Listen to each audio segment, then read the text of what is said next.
Charles Carl Panzram, June 28, 1891, September 5, 1930, was an American serial killer, rapist, arsonist, robber, and burglar.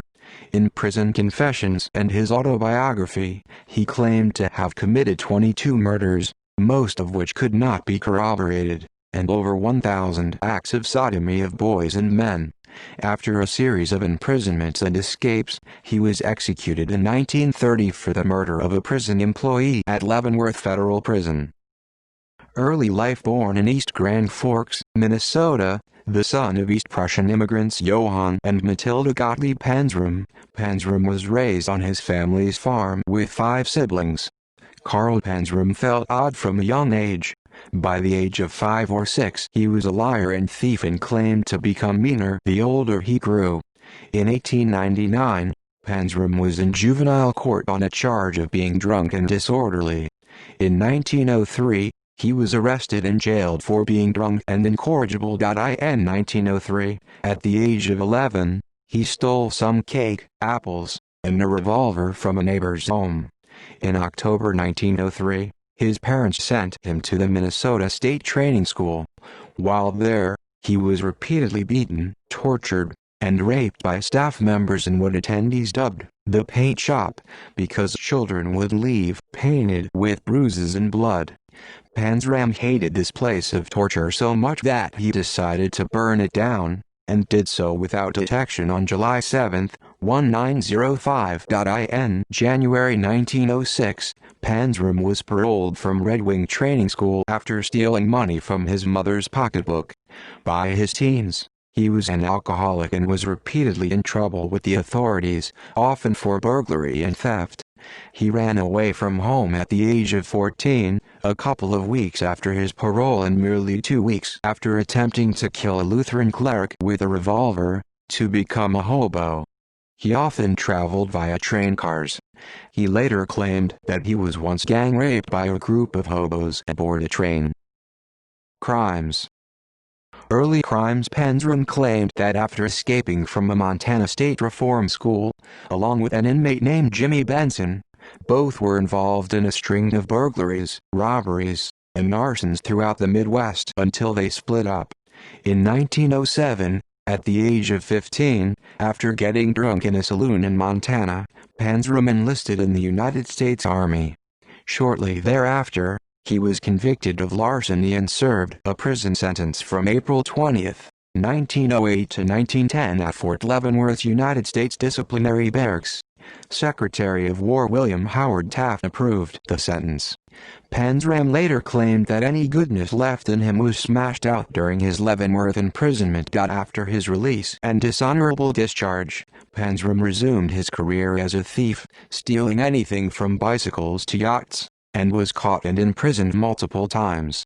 He served time under his own name and various aliases in Fresno, Rusk, Texas, The Dalles, Oregon, Harrison, Idaho, Butte, Montana, Montana State Reform School, Montana State Prison, Oregon State Penitentiary, Bridgeport, Connecticut, Sing Sing Correctional Facility, Clinton Correctional Facility, and Washington, D.C. While incarcerated, Panzram frequently attacked officers and refused to follow their orders.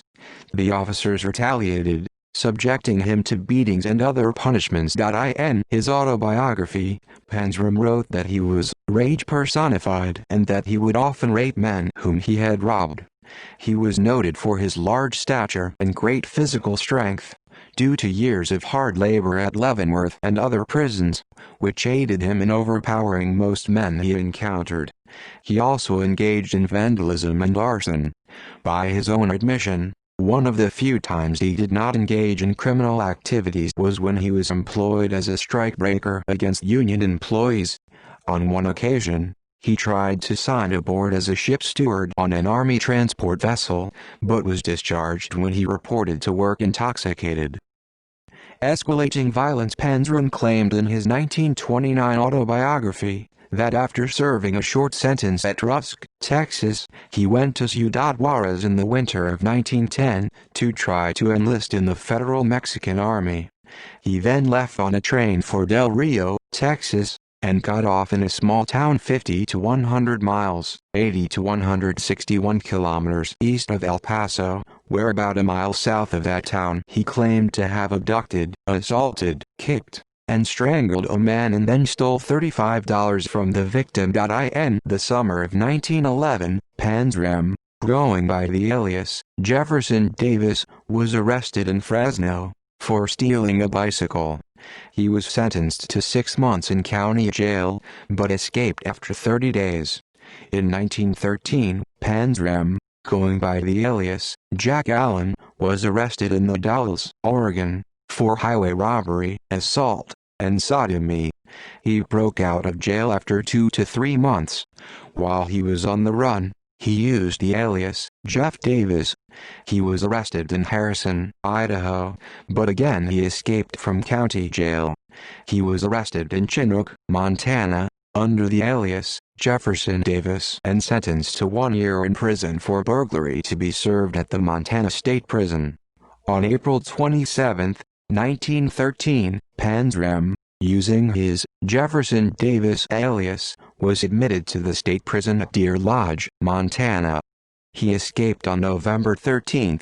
Within a week, he was arrested, giving his name as Jeff Rhodes in Three Forks, for burglary, and returned to Deer Lodge for an additional year. He was released on March 3, 1915. On June 1, Panzram burglarized a house in Astoria, Oregon, and was arrested soon after while attempting to sell some of the stolen items. He was sentenced to 7 years in prison, to be served at the Oregon State Penitentiary in Salem, Oregon, where he arrived on June 24. Warden Harry Minto believed in harsh treatment of inmates, including beatings and isolation, among other disciplinary measures. Later, Panzram stated that he swore he would never do that 7 years, and I defied the warden and all his officers to make me. Later that year, Panzram helped fellow inmate Otto Hooker escape from the prison. While attempting to evade recapture, Hooker killed Minto, marking Panzram's first known involvement in a murder, as an accessory before the fact. In his prison record he falsely gave his age as 30, and his place of birth as Alabama. The one true bit of autobiography he did give was his occupation, thief. Panzram was disciplined several times while at Salem, including 61 days in solitary confinement, before escaping on September 18, 1917. After 2 shootouts, he was recaptured and returned to the prison. On May 12, 1918, he escaped once again by sawing through the bars of his cell, and caught a freight train heading east. He began going by the name John O'Leary and shaved off his mustache. He would never return to the Northwest. Allegedly, he ended up in New York City and got a seaman identification card, sailed on the steamship James S. Whitney to Panama, where he tried to steal a small boat with the help of a drunken sailor who killed everyone on board and was arrested. Panzram traveled to Peru to work in a copper mine, and then traveled to Chile, Port Arthur, Texas, London, Edinburgh, Paris, and Hamburg. Murder spree. In August 1920, Panzram burglarized the William H. Taft Mansion in New Haven, Connecticut, a home of William Howard Taft, whom he held responsible for his Leavenworth imprisonment. He stole a large amount of jewelry and bonds, as well as Taft's Colt M1911.45 caliber handgun. He then began a murder spree that spanned 8 years and multiple countries. With the money stolen from Taft, he bought a yacht, the Aquista. He lured sailors away from New York City bars, got them drunk, raped them, and shot them with Taft's pistol, then dumped their bodies near Execution Rocks Light in Long Island Sound. He claimed to have killed 10 in all. The sailor murders ended only after the Aquista ran aground and sank near Atlantic City, his last 2 potential victims escaping to parts unknown. On October 26, 1920, Panzram, using the pseudonym John O'Leary, was arrested in Stamford, Connecticut, for burglary and possession of a loaded handgun. In 1921, He served 6 months in jail in Bridgeport, Connecticut. Panzram then caught a ship to southern Africa and landed in Luanda, the capital of colonial Portuguese Angola. In 1921, Panzram was foreman of an oil rig in Angola, and later burned the rig down out of spitefulness. He later claimed that, while there, he raped and killed a boy estimated to be 11 years old. In his confession to this murder, he wrote, "His brains were coming out of his ears when I left him, and he will never be any deader."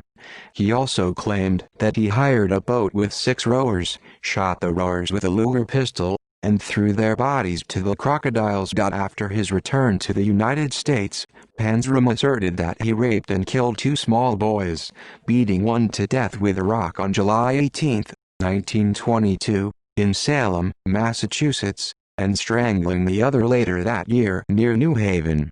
After his murder spree in Salem, Panzram had gotten a job as a night watchman at a vehicle mill factory at Yonkers, where he made a sexual acquaintance with a 15-year-old boy named George Wilson. In Providence, he stole a yawl and sailed to New Haven, for victims to rob and rape and boats to steal. In June 1923, in New Rochelle, New York, he stole a yacht that belonged to the police chief of New Rochelle. He picked up Wilson and promised him a job on the boat, but instead, sodomized him. On June 27, on the river near Kingston, New York, Panzram claimed to have used a .38 caliber pistol from the stolen yacht to kill a man who tried to rob him while on the yacht. Panzram threw the body into the river. On June 28, Panzram and Wilson docked at Poughkeepsie. Panzram stole $1,000 worth of fishing nets. At Newburgh, New York, Wilson, who had witnessed the murder, jumped overboard and swam to shore. He reported to the police at Yonkers that he had been sexually assaulted by Panzram. An alert went out for Captain John O'Leary. On June 29, John O'Leary was arrested in Nyack, New York. On July 9, Panzram tried to escape from jail. He later conned his lawyer by giving him ownership of a stolen boat in return for bail money. Panzram then skipped bail and the boat was confiscated by the police.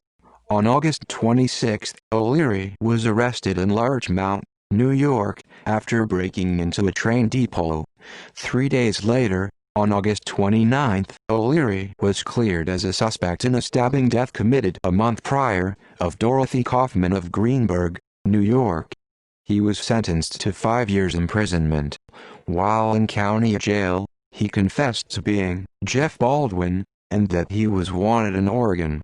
In October, Panzram was imprisoned at Clinton Prison in Dannemora, New York. He was discharged in July 1928, and is alleged to have committed a murder in Baltimore in the summer of 1928. Capture and execution. On August 30, 1928, Panzram was arrested in Baltimore for a Washington, D.C. burglary, stealing a radio and jewelry from the home of a dentist. On August 20. During his interrogation, he confessed to killing 3 young boys earlier that month, 1 in Salem, 1 in Connecticut, and a 14-year-old newsboy in Philadelphia. Panzram later wrote that he had contemplated mass killings and other acts of mayhem, such as poisoning a city's water supply with arsenic, or scuttling a British warship in New York Harbor to provoke a war between the United States and Britain. In light of his extensive criminal record, he received a 25-year to life sentence. Upon arriving at Leavenworth Federal Penitentiary, inmate number 31614, he warned the warden, "I'll kill the first man that bothers me," and was given a solitary job in the prison laundry room. On June 20, 1929, he beat the prison laundry foreman Robert Warnke to death with an iron bar, and was sentenced to death. He refused to allow any appeals of his sentence. In response to offers from death penalty opponents and human rights activists to intervene, he wrote, "The only thanks you and your kind will ever get from me for your efforts on my behalf is that I wish you all had one neck and that I had my hands on it." While on death row, Panzram was befriended by an officer named Henry Lesser, who would give him money to buy cigarettes. Panzram was so astonished by this one act of kindness that after Lesser provided him with writing materials, Panzram, while awaiting his execution, wrote a detailed summary of his crimes and nihilistic philosophy. In this he made it quite clear that he did not repent in the least of all the robberies, murders, rapes, and arsons he had been involved in. It began with a straightforward statement: "In my lifetime I have murdered 21 human beings. I have committed thousands of burglaries, robberies, larcenies, arsons, and, last but not least, I have committed sodomy on more than 1,000 male human beings. For all these things I am not in the least bit sorry." Panzram was hanged on September 5, 1930. As officers attempted to place a black hood over his head, he allegedly spat in the executioner's face. When asked for any last words, he responded, "Yes, hurry it up, you Hoosier bastard. I could kill a dozen men while you're screwing around." His grave, at the Leavenworth Penitentiary Cemetery, is marked only with his prison number, 31,614. Legacy. In 1938, Carl Menninger wrote Man Against Himself, including writing about Panzram using the pen name of John Smith, with Panzram prison number 31,614. Lesser preserved Panzram's letters and autobiographical manuscript, then spent the next 4 decades in search of a publisher willing to print the material. It was released in 1970 under the title Killer, a Journal of Murder. In 1996, the book formed the basis of a film of the same name, starring James Woods as Panzram and Robert Sean Leonard as Lesser.